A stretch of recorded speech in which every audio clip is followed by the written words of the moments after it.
Welcome to episode 40 of ProjectSix13. Today we have the same mitzvah as yesterday, negative commandment 320. We are forbidden from performing work on Shabbat. In order to understand the laws pertaining to Shabbat, we have to first understand the basis and underlying nature of the day of rest. The reason we rest on Shabbat is because the verse right afterwards says it was during the 6 weekdays that God made the heaven, the earth, the sea, and all that was in them, but he rested on Shabbat. God therefore blessed the Shabbat day and made it holy. Now we have to understand what the Torah means when it says that God rested. Was he tired?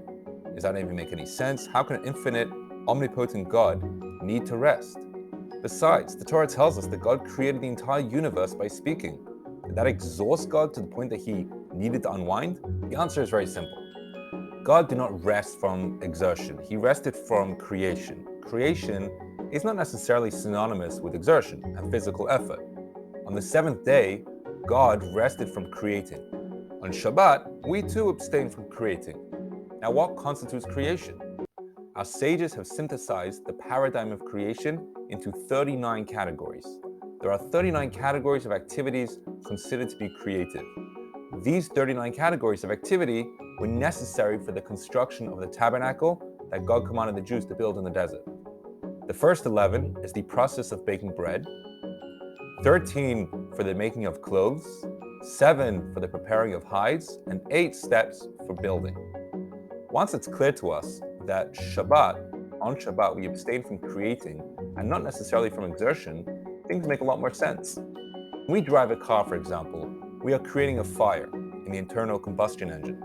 When we turn on the light, we are creating an electrical circuit, and so on with all the other Shabbat prohibitions. So it's not an issue of stressful vs unstressful, it's an issue of creative vs non-creative. Also, the 6 days of the week are days in which we transform the world outside of us. On Shabbat, however, we dedicate ourselves to our internal, personal, and spiritual world. In Kabbalistic terminology, the 6 days of the week belong to the world of speech, whereas Shabbat is the world of thought. One speaks in order to communicate with somebody else. One thinks in order to communicate with oneself. Therefore, on Shabbat, we retreat from interaction with the material world and turn our concentration to our personal spirituality.